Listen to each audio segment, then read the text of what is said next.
మీ కళ్లద్దాలకు శాశ్వత పరిష్కారం కేవలం 9,999 రూపాయల నుండే LASIK surgery American laser eye హాస్పిటల్లో.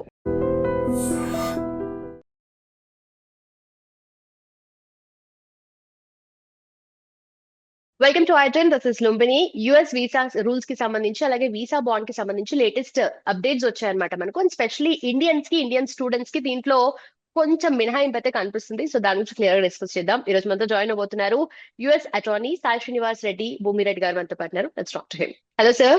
హలో అండి, హాయ్ అండి. Right right sir. So talking about new rules, so US వీసాకి సంబంధించి లేదంటే బీఇట్ స్టూడెంట్ వీసా కానీ H1B కానీ ఏదో ఒక రూల్స్ అండ్ రెగ్యులేషన్స్ చేంజెస్ అయితే చేస్తూ ఉంటారు. స్పెషల్లీ ఈ పాయింట్ ఆఫ్ టైమ్ లో ఎక్కువ అవుతున్నాయి. అండ్ ఇప్పుడు వచ్చిన న్యూ వీసా రూల్ ఏంటి, అండ్ వీసా బాండ్ కి సంబంధించి కూడా మాట్లాడుకుంటే ఇండియన్ స్టూడెంట్స్ కి ఇది కొంచెం మినహాయింపుగా ఉండే అవకాశాలు ఎక్కువ కనిపిస్తాయని అంటున్నారు కదా. So what exactly is this? So the first thing అంటే మీరు అన్నట్టు మాత్రము అంటే చాలా డ్రాస్టిక్గా రూల్స్ అనేది ఎవ్రీడే చేంజ్ అవుతూ వస్తున్నాయి. అంటే ఎవ్రీడే కొత్త రూల్ అనేది ఇంప్లిమెంటేషన్ కానీ లేకపోతే ప్రపోజల్ స్టేజ్లో కానీ అది ఎప్పుడు ఇంప్లిమెంటేషన్ అవుతుంది అనే ఒక ఆలోచనలోని సో కంప్లీట్గా ఈ 2-3 వీక్స్ అనేది అలానే నడుస్తుంది. మీరు అన్నట్టు వీసా బాండ్ గురించి వస్తే అంటే ఎప్పుడే కానీ ఇండియన్ స్టూడెంట్స్ కానీ ఈ వీసా బాండ్ అయితే వర్తించేది అయితే క్లియర్గా మనకు తెలుస్తుంది. సో ఎందుకంటే కొంచెం ఇండియా నుండి వచ్చిన వాళ్ళు ఇక్కడ ఓవర్ స్టేస్ కొంచెం తక్కువగా ఉంటారు. అంటే అన్ఆథరైజ్డ్ ఎంప్లాయ్మెంట్స్ కానీ ఓవర్ స్టే కానీ. సో మామూలుగా అయితే కొన్ని కంట్రీస్ ఉంటాయి, అంటే ఒక 70-80 కంట్రీస్, అంటే చిన్న చిన్న దేశాలు ఉంటాయి కదా, అక్కడ ఆర్థిక పరిస్థితి సరిగ్గా లేనోళ్ళు వాళ్ళు ఇక్కడికి వచ్చినప్పుడు కొంచెం వాళ్ళకి ఓవర్ స్టే అనేది ఎక్కువగా ఉంది. అంటే so I'm not talking about like అంటే వాళ్ళ వేరే లెవెల్ నుండి జడ్జ్ చేయడం లేదు, నార్మల్గా అంటే by the data we are talking about కొంచెం ఓవర్ స్టేస్ ఎక్కువ ఉండడం వల్ల ఈ వీసా బాండ్ అనేది తీసుకొని వస్తున్నారు. అంటే కొన్ని దేశాలు ఎక్కడెక్కడ ఓవర్ స్టేస్ ఉన్నారు వాళ్ళు వచ్చిన వాళ్ళది పర్సెంటేజ్ ఎక్కడ ఓవర్ స్టేస్ కానీ అన్ఆథరైజ్డ్ ఎంప్లాయ్మెంట్స్ కానీ ఉన్నారా అవన్నీ క్యాలిక్యులేషన్ చేసుకుని సుమారు ఒక 70 దేశాలకు ఈ వీసా బాండ్స్ అనేది తీసుకొని రావడం జరిగింది. This is only for tourist visas, అంటే B1 B2 మీద వచ్చిన వాళ్ళకి మాత్రమే ఇదంతా అప్లికబుల్. సో వాళ్ళు ఏం చేస్తారంటే అకార్డింగ్ టు ద కండిషన్స్, అంటే మన కౌన్సిలేట్ కి వీసా వెళ్ళినప్పుడు ఆ రోజున్న పరిస్థితులు లేకపోతే వ్యక్తిగత కారణాలు ఇవన్నీ కొన్ని కండిషన్స్ అన్ని తీసుకొని, అంటే ఇతను మళ్ళీ రిటర్న్ వస్తాడా లేదా అనే కొన్ని కండిషన్స్ తీసుకొని వాళ్ళకి వీసా బాండ్ అనేది నిర్ధారిస్తారు. అంటే సుమారు 5,000 నుండి 20,000 లోపు ఏ బాండ్ అయినా పెట్టచ్చు. అంటే ఇప్పుడు ఒక వ్యక్తికి 20,000 ఉండొచ్చు, ఇంకొక వ్యక్తికి 5,000 ఉండొచ్చు. సో అది ఎప్పుడు రిటర్న్ ఇస్తారు అంటే వీళ్ళు కరెక్ట్గా ఇక్కడికి వచ్చిన తర్వాత ఏ రూల్స్ అనేది వైలేట్ చేయకోకుండా, ఏ ఓవర్ స్టే చేయకుండా, అన్ఆథరైజ్డ్ ఎంప్లాయ్మెంట్ చేయకోకుండా ఉన్నప్పుడే వాళ్ళు రిటర్న్ ఇస్తారంట. సో లేదు అనుకుంటే రిటర్న్ ఇవ్వరంట. ఓకే. సో ఇప్పుడు కూడా ఎడ్యుకేషన్ పర్పస్ మీద వచ్చిన స్టూడెంట్స్ ఎవరైతే ఇంటర్నేషనల్ స్టూడెంట్స్ ఎవరైనా కానీ ఏ కంట్రీ అయినా సరే వాళ్ళకి after education only 60 to 80 days మాత్రమే ఉండడానికి ఇప్పుడు ఛాన్స్ ఇచ్చినట్టుగా కూడా దీంట్లో తెలుస్తుంది కదా సార్. 60 days కూడా కాదండి, ఇప్పుడు 30 days కి 30 తగ్గించడం days. జరిగింది. అంటే ముందు ఓకే ఓకే, మీరు అన్నట్టుగా డే ముందు టు డే 60 days బేసిస్ లో ఉండే. అంటే right yeah rules. Yeah that's correct. అంటే అదే నేను ఇందాక అంటున్నా కదండి, డ్రాస్టిక్ గా ఎవ్రీడే ద రూల్స్ అనేది చేంజ్ అవుతూ వస్తున్నాయి. అంటే అసలు you are not able to predict the rules right now. అంటే ఈ రోజు వచ్చిన రోజు రేపు అది ఎప్పుడు ఇంప్లిమెంటేషన్ అవుతుంది, అది ఎప్పుడు ప్రాపర్ ఎగ్జిక్యూషన్ జరుగుతుంది, మనం ఎప్పుడు వైలేషన్ చేస్తున్నాం అనేది మనకు అర్థం కావడం లేదు. అంటే సో ఓకే. అంత డ్రాస్టిక్ గా చేంజ్ చేస్తుంది డైనమిక్ గా. అంటే మీరు అన్నట్టు వాస్తవమే, ఇప్పుడు 60 రోజులది 30 రోజులకి తగ్గడం జరిగింది. అంటే ఫర్ ఎగ్జాంపుల్ ఇప్పుడు నువ్వు ఒక కాలేజ్ అయిపోయిన తర్వాత సో మీకు కొన్ని రోజులు అంటే 60 రోజులు ఉంటాయి. అంటే మీరు ఐదర్ లైక్ వేరే చేంజ్ ఆఫ్ స్టేటస్‌కి ఫైల్ చేయడం, కొత్త వీసాకి వెళ్ళిపోవడము, లేదు అనుకుంటే ఓపీటీ, స్టెమ్ ఓపీటీకి అప్లై చేసుకోవడం, లేకపోతే కంట్రీ వదిలేసి వెళ్ళిపోవడం, ఇలాంటివి కొన్ని ఉంటాయి. సో వాళ్ళేం చేశారంటే ఈ 60 రోజులు వద్దు 30 రోజులకి తగ్గియాలి అనేది వాళ్ళు క్లియర్‌గా రూల్‌లో పెట్టడం జరిగింది. ఇది సెప్టెంబర్ 15 నుండి ఇది ఇంప్లిమెంటేషన్ జరుగుతుందండి. Right sir, right sir. And also ఇప్పుడు చూస్తుంటే యుఎస్ పర్మనెంట్ ఎవరైతే వీసా బాండ్ రూల్ ఉంటుందో దాన్ని 50 కంట్రీస్ మీదనే ఎక్కువగా ఎఫెక్టివ్ గా చేస్తున్నారు, నాట్ ఇండియా అన్నట్టుగా కూడా వినిపిస్తుంది కదా సార్. ఎందుకని ఇండియాని మినహాయించారు దీంట్లో? అంటే సేమ్ యాజ్ దట్ అండి. అంటే మోర్ పాపులేటెడ్, అంటే చాలా ఎక్కువ రావడం కానీ, అంటే ఇండియా నుండి ఇక్కడికొచ్చేసి అంటే on the way of the tourist కానీ, మనం ఎక్కువ రెవెన్యూ తీసుకొనొస్తున్నాం. అంటే ఈ మధ్య మనం రైట్. చూసుకుంటే చాలామంది ఇక్కడికి పేరెంట్స్ రావడం కానీ, లేకపోతే విద్యార్థులు కానీ ఇక్కడికొచ్చేసి షార్ట్ టర్మ్ కోర్సెస్ చేయడానికి. And what I feel like overseas అనేది కంపారిటివ్‌లీ మిగతా దేశాల కన్నా ఇండియాకి చాలా తక్కువగా ఉంటాయి. So okay. That is the one of the main reason మనకెందుకు మినహాయింపు వచ్చిండేది. Okay. And also talking about tourist కానీ బిజినెస్ వీసాస్ కి దీనికి కూడా ఆ, దానికి కూడా రూల్స్ అనేటివి చేంజ్ అయ్యాయి కదా సార్. అంటే వాళ్ళు ఏమైనా డిపాజిట్ చేయాలా లేదంటే డిపాజిట్ చేయొద్దా అనే దాని గురించి? అండి. అంటే విత్ రెస్పెక్ట్ టు ఆ 70 కంట్రీస్ మాత్రమే డిపాజిట్ చేస్తాయి. అంటే హ్మ్. మిగతాది ఫర్ ఎగ్జాంపుల్ ఇప్పుడు మన పక్కన దేశం ఉన్న పాకిస్తాన్ గాని, లేకపోతే నేపాల్ గాని, బంగ్లాదేశ్ కానీ వాళ్ళకి వీసా బాండ్స్ ఉన్నాయి. అంటే ఇప్పుడు వాళ్ళకి సుమారు 5,000, 15,000 డబ్బులు కట్టిన తర్వాత మాత్రమే వాళ్ళకి వీసాలు ఇష్యూ చేస్తారు. అది కూడా షార్ట్ టర్మ్ పీరియడ్. అది కూడా వాళ్ళేంటంటే డెసిగ్నేటెడ్ ఎయిర్‌పోర్ట్‌లకే వెళ్ళాలి. అంటే ఇప్పుడు ఫర్ ఎగ్జాంపుల్ ఒక డెసిగ్నేటెడ్ ఎయిర్‌పోర్ట్ అనేది ఇప్పుడు వర్జీనియాలో ఒకటి ఎయిర్‌పోర్ట్ ఐఏడీ ఎయిర్‌పోర్ట్ ఉందనుకోండి. అక్కడ మాత్రమే వాళ్ళు పోర్ట్ ఆఫ్ ఎంట్రీ ఉండాలి. పోర్ట్ ఆఫ్ ఎగ్జిట్ ఉండాలి. ఓకే. So, okay. అంటే ఓకే. మళ్ళీ ఇప్పుడు ఫర్ ఎగ్జాంపుల్ నేనిక్కడ దిగి నేను చికాగో నుండి వస్తాను. నేను సెయింట్ లూయిస్ నుండి వస్తున్నా అంటే వాళ్ళు ఒప్పుకోవడం లేదు. అంటే డెసిగ్నేటెడ్ ఎయిర్‌పోర్ట్స్‌లో ద్వారానే మనం వెళ్ళాలి. And with respect to visa bonds అంటే మ్యాండేటరీగా వాళ్ళు డబ్బులు కట్టిన తర్వాత మాత్రమే వాళ్ళని కంట్రీలోకి అలో చేస్తారు. Okay. Okay. So visa rules కూడా ఎంటైర్ గా చేంజ్ అయ్యాయి సార్. ఏం చేంజెస్ ఎక్స్పెక్ట్ చేయొచ్చు మనము ఈ కమింగ్ ఫ్యూచర్ లో కూడా?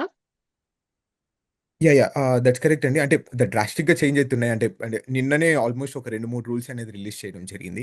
And okay. ఫస్ట్ థింగ్ అంటే హెచ్-1బీ వీసాస్‌కి జనరల్‌గా 60 డేస్ గ్రేస్ పీరియడ్ అనేది ఉండేది. అంటే ఫర్ ఎగ్జాంపుల్ ఇప్పుడు జాబ్ పోయిందనుకోండి మీది. జాబ్ పోయిన తర్వాత మనం కొత్త జాబ్ వెతుక్కోవడానికి, లేకపోతే వేరే చేంజ్ ఆఫ్ స్టేటస్ ఫైల్ చేసుకోవడానికి, లేకపోతే మనం ఏదైనా ప్యాక్ చేసుకొని ఇండియాకెళ్ళిపోవడానికి అనేది ఒక 60 రోజులు అనేది టైం ఇచ్చేది. అంటే ఇది ఇది ముందు నుండి ఎప్పుడే గాని మ్యాండేట్‌గా రూల్ లేదు. 2017లో ఈ రూల్ అనేది తీసుకొని రావడం జరిగింది. సో, ఇప్పుడు కొత్త రూల్ అనేది పబ్లిష్ చేయడం జరిగింది. ఏమంటున్నారంటే ఈ 60 డేస్ గడువు అనేది ఇవ్వకూడదు. 60 డేస్ అనేది ఎక్కడే గాని చట్టంలో లేదు. దీన్ని రిమూవ్ చేయాలి అనేది కొత్త రూల్ అనేది పెట్టడం జరిగింది. అంటే అది మేబీ ఒక 180 డేస్ లైక్ ఒక 1 ఇయర్ లోపల అది ఇంప్లిమెంటేషన్ జరిగితే మాత్రం చాలా మంది ఇబ్బంది పడిపోతారు. అంటే సింపుల్ యాస్ దట్ అని మనం డైలీ న్యూస్‌లో చూస్తుంటాం. లే ఆఫ్స్ అనేవి జరుగుతున్నాయి.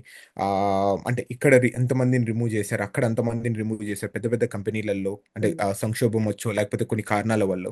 సో, ఒకేళ అలాంటిది ఏదైనా జరిగినప్పుడు మాస్ లే ఆఫ్ జరిగినప్పుడు వాళ్ళు 2, 3 రోజుల లోపల జాబ్ వెతకడం గాని, దొరకడం గాని చాలా కష్టం గదండీ! అంటే రైట్. రైట్. 2, 3 రోజుల్లో ఎవరికే గాని ఇప్పుడు ఫర్ ఎగ్జాంపుల్ ఫ్రైడే ఒకేళ మన జాబ్ పోయిందనుకో, సాటర్‌డే, సండే ఎవరు పని చేయరు గదండీ! జాబ్ మనం వెతుక్కోవడానికి కూడా. రైట్. So, right. అప్పుడు ఏమైతది? అంటే వాడు మేబీ అన్‌లాఫుల్ డేస్‌కి ఎక్యూర్ కావడం గాని, లేకపోతే వాడు కంట్రీ వదిలేసి ఎళ్ళిపోయే పరిస్థితి అనేది ఎక్కువగా జరిగే అవకాశాలున్నాయి. అంటే ఇది జస్ట్ ఎ సింపుల్ ఎగ్జాంపుల్. అంటే నేను నిన్ననే రూల్ ఇదనేది జరిగింది కాబట్టి, నా సింపుల్ అనాలిసిస్ ఒకవేళ ఫ్రైడే జాబ్ పోతే వాడు మండే లోపల ఎట్లా జాబ్ ఎతుక్కుంటాడు? అంటే 2 డేస్ లేకపోతే కరెక్ట్. కరెక్ట్. లాంగ్ వీకెండ్ వచ్చినప్పుడు కొత్త జాబ్ ఎలా ఎతుక్కుంటున్నామని కొన్ని కొన్ని ఇష్యూస్ అనేది ఉన్నాయి. I'm not sure like how they gonna authenticate it. And the second thing ఏంటంటే ఇప్పుడు కొత్తగా వచ్చిన రూల్ ఏంటంటే డ్యూరేషన్ ఆఫ్ స్టేటస్ అనేది తీసుకొని రావడం జరిగింది. అది మనం కావాలంటే నెక్స్ట్ టాపిక్‌గా మాట్లాడుకోవచ్చు. అండ్ ఈ మధ్య ఏమైందంటే ఆన్‌లైన్ ఫైలింగ్స్ అనేది మ్యాండేటరీ చేయడం జరిగిందండి. అంటే మామూలుగా కొన్నిసార్లు మనం పేపర్ ఫైలింగ్ చేసుకోవచ్చు. అంటే మనం పేపర్‌లో అంతా పిటిషన్ ఫార్మ్ ఫిలప్ చేసి మనం పిటిషన్‌ని ఫెడెక్స్‌లో పెట్టి వాళ్ళకి పంపిస్తాం. ఇప్పుడు ఓకే. ఏమంటున్నారంటే కాదు ఇదంతా లెంథీ ప్రాసెస్. మనము అంటే ఎక్కువ టైమ్ టేకింగ్ ప్రాసెస్ ఉంది. మనం జస్ట్ ఆన్‌లైన్‌లో ఫైల్ చేసేసేయండి. అందరికి యూఎస్‌సిఎస్ అకౌంట్‌లలో మనం ఫైల్ చేయండి అని చెప్పడం జరిగిందండి. Okay. Okay. And coming to our specially Indian students, ఎందుకంటే మన వాళ్ళ కన్సర్న్స్ అంటే వాళ్ళ గురించే ఉంటాయి కాబట్టి డెఫినెట్లీ ఇప్పుడు ఓపీటీ మీద ఉన్న స్టూడెంట్స్ కి నెక్స్ట్ జాబ్ రాకపోతే వాళ్ళ కండిషన్స్ ఎలా ఉంటాయి, అండ్ ఓపీటీ గురించి కూడా ఏదైనా రూల్స్ అనేటివి చేంజ్ అయ్యే ఛాన్సెస్ కనిపిస్తున్నాయా? దేర్ ఇస్ సెప్టెంబర్ 15థ్ నుండి రూల్స్ అనేవి చేంజ్ అయితున్నాయండి. అంటే కంప్లీట్‌గా స్టూడెంట్స్ ఎన్విరాన్మెంట్ కానీ, ఆ స్టూడెంట్స్ రూల్స్ అండ్ రెగ్యులేషన్స్ కంప్లీట్‌గా డ్రాస్టిక్‌గా చేంజ్ అయితున్నాయి. ఓకే. అంటే సో, సో, ముందు ఏమైతుందంటే విద్యార్థులకు నార్మల్‌గా ఇక్కడికొచ్చిన తర్వాత వాళ్ళు ఎన్ని రోజులకు వాళ్ళు I-20 అనేది అంటే నార్మల్‌గా ఇక్కడ స్టూడెంట్ స్టేటస్ అనేది మెయింటైన్ చేస్తారో వాళ్ళు అన్ని రోజులు లీగల్‌గా ఉన్నట్టు. So, that's the okay. Meaning. అంటే ఇప్పుడు ఫర్ ఎగ్జాంపుల్ మీరు అమెరికాకొచ్చేసి ఒక 10 ఏళ్ళు చదువుకోవాలనుకోండి. మీరిక్కడికొచ్చేసి కొత్త ఐ-20 తీసుకొని మీకు 10 ఏళ్లకో, లేకపోతే 7 ఏళ్లకో, 10 సంవత్సరాలకో ఐ-20 తీసుకుంటే మీరు లీగల్‌గా ఉండొచ్చు. సో, కానీ ఇప్పుడు కొత్త రూల్ ఏం చెప్తుందంటే ఒక అడ్మిషన్‌కి ఒక వ్యక్తికి 4 సంవత్సరాలే గడువిస్తాం. అంటే ఓకే. 4 సంవత్సరాల తర్వాత మీ పీహెచ్‌డీ ఎక్కువుందనుకోండి, మీరు ఎక్స్‌టెన్షన్ ఆఫ్ స్టేటస్ ఫైల్ చేసుకోవాలి. అంటే నాకింకా సబ్జెక్ట్ అయిపోలేదు. కావాలి లేకపోతే కాబట్టి ఇంకా ఓకే. నేను ఎక్కువ థీసిస్ చేయాలనుకుంటున్నాను. అది ఎక్స్‌టెన్షన్ ఫైల్ చేసుకోవాలి. ఒకేళ ఫర్ ఎగ్జాంపుల్ మీకు 2 సంవత్సరాలు చదువు ఉందనుకోండి. 2 సంవత్సరాలకి మళ్ళీ 4 సంవత్సరాలు ఇవ్వరు. 2 సంవత్సరాలే ఇస్తారు. 4 okay. Years is okay. The cap. 2 years తర్వాత మీరు ఒకేళ ఏది చేయాలనుకున్నా గాని ఎక్స్‌టెన్షన్ ఆఫ్ స్టేటస్ అప్లై చేసుకొని వాళ్ళు ఓపీటీలో గాని, స్టెమ్ ఓపీటీలో గాని ఉండాలి. వాళ్ళు ఓకే. ఒకేళ ఫైల్ చేయకపోతే మాత్రం వాళ్ళు అన్‌లాఫుల్ డేస్ కానీ, లేకపోతే వాళ్ళ కంట్రీ వదిలేసి వెళ్ళిపోయే పరిస్థితొస్తది. అంటే దీని సమస్య ఎక్కడొస్తదంటే అండి, విద్యార్థులు ఇక్కడికొచ్చిన తర్వాత అంటే సంవత్సరంన్నర, 2 సంవత్సరాలే ఉంటారు. చదువుకోవడానికి కానీ, ఎవరైనా గాని. ఇప్పుడు న న నా నాలాంటి వ్యక్తి గాని, ఎవరైనా గాని సో జనరల్గా ఇప్పుడు సంవత్సరంన్నరనో అంటే మనం ఇక్కడికి వచ్చి ఇక్కడ ఎన్విరాన్మెంట్కి అడ్జస్ట్ కావడం కానీ, సో లేకపోతే ఇక్కడున్న చట్టాలని లేకపోతే నిబంధనలు ఈ ఇమిగ్రేషన్ రూల్స్ని కానీ మనం కొంచెం ఆలోచించడానికి, ఇప్పుడు ఫర్ ఎగ్జాంపుల్ ఇప్పుడు మనం ఇక్కడికి వచ్చిన తర్వాత సివియర్గా మనకి హెల్త్ బాగాలేదనుకోండి, సో ఆ రోజు మనం 6 మంత్స్ 8 మంత్స్ అనేది కంప్లీట్గా మనం కాలేజ్కి వెళ్ళాం. ఆ టైంలోనే మన గ్రాడ్యుయేషన్ అయిపోయి ఉంటుంది. సో దాని తర్వాత మన పరిస్థితి ఏంటి?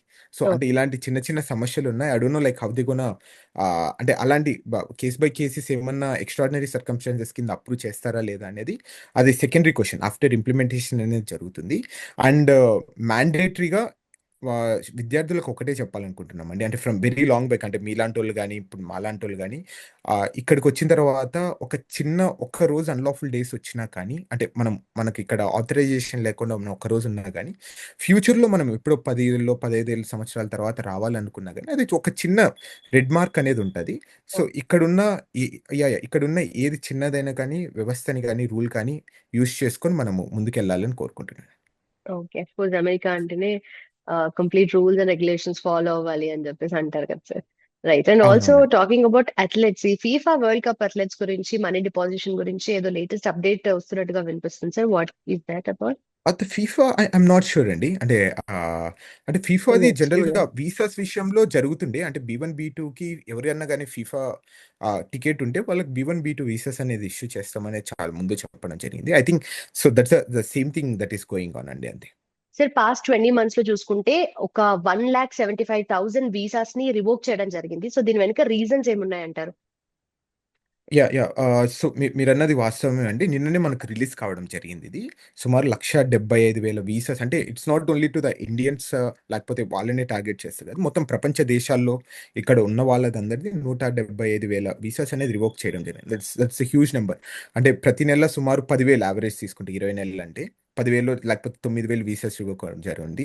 సో ఈ వీసాస్ రివోక్ అనేది మనకు ద హైలైట్ న్యూస్ ఎక్కడ జరిగిందంటే లాస్ట్ ఇయర్ సేమ్ ఈ టైంలోనే ఏమైందంటే ఏప్రిల్‌లో మీరు బాగా గుర్తుకుందో లేదో ఈ స్టూడెంట్స్ సివీస్ కానీ వీసాస్ కానీ రివోక్ అయిపోయాయి. సుమారు 5,000 నుండి 10,000 వీసాస్ రివోక్ అయిపోయాయని లాస్ట్ ఇయర్ చెప్పడం జరిగింది. అంటే కొంచెం అవును. ముఖ్యంగా ఈ భారతీయ విద్యార్థులు గాని కొంచెం భయాందోళనలు గాని, గందరగోళ టికెట్స్ పరిస్థితులు ఉన్న ఆ రోజు వాళ్ళకి ఉండడం జరిగింది. టికెట్స్ కూడా చిన్న సివియర్ అంటే రైట్. So so yeah! ఇక్కడ ఏమైతుందంటే వాళ్ళు చెప్తున్న, అంటే డిపార్ట్మెంట్ ఆఫ్ స్టేట్ ఏం చెప్తుందంటే దీనికి డిఫరెంట్ కారణాలున్నాయి. అంటే కొంతమంది ఎవరైనా ఫెలోని చార్జెస్‌లో గాని, లేకపోతే ఎవరన్నా ఇక్కడుండి చైల్డ్ ట్రాఫికింగ్ చేయడం గాని, సెక్షువల్ అసాల్ట్ గాని, సెక్షువల్ ఎక్స్‌ప్లాయిటేషన్ గాని, హ్యూమన్ ట్రాఫికింగ్ గాని, ఇలాంటివి కేసులు ఉన్న వాళ్ళందరికీ మేము చేశామని చెప్తున్నారు. So maybe that's a fair point. So which is very good. అంటే మనం కూడా ఎక్కడే గాని ఏ దేశంలో గాని అంటే ఇలాంటి చట్ట వ్యతిరేకంగా శక్తుల్ని ఎవరే గాని అలో చేయకూడదు. So that's a fact. And but the problem ఏమైతుందంటే చిన్న చిన్న ఎన్‌కౌంటర్స్ ఉంటాయి గదండీ! ఇప్పుడు అంటే ఎక్కడైనా గాని ఒక చట్టంలో ఏముందంటే you are innocent until proven guilty. So అంటే నువ్వు నిర్దోషివి అంటిల్ అన్లెస్ నీ కోర్ట్ మాత్రం దోషిగా చేస్తే అంతవరకు నువ్వు అవును. నిర్దోషివి అని చెప్పడం జరుగుతుంది. సో కానీ ఈ సందర్భాల్లో ఏమైందంటే వీసా రివోకేషన్స్‌లో మీ మీద ఒక చిన్న పోలీస్ ఎన్‌కౌంటర్ జరిగినా, అంటే నార్మల్‌గా పోలీసులు మీరు ఎదురుపడి మీ ఫింగర్ ప్రింట్స్ తీసుకున్నా కానీ అది డైరెక్ట్‌గా వీసా రివోక్ అయిపోయే ఛాన్సెస్ ఎక్కువగా ఉన్నాయి. అంటే right. Right. కొంతమందికైతే reckless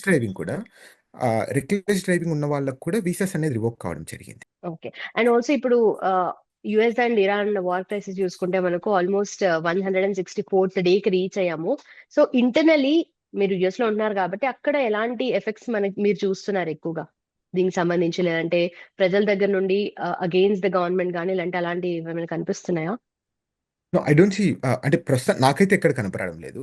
so maybe because like and I live in a అంటే I live near by Washington DC. అంటే అంత ఎఫెక్ట్ అయితే ఏం కనపడడం లేదు. అంటే there is one thing which is more effective is on the petrol prices అండి. Petrol right. Fuel prices అనేది అమాంతంగా పెరుగుతూనే ఉన్నాయి. So I think that's the main impact we have right now and the rest everything looks good అండి. Right sir. Done, yeah sir. I think, yeah, we're done with this. Yeah Thank you so much, sir. Thanks for time.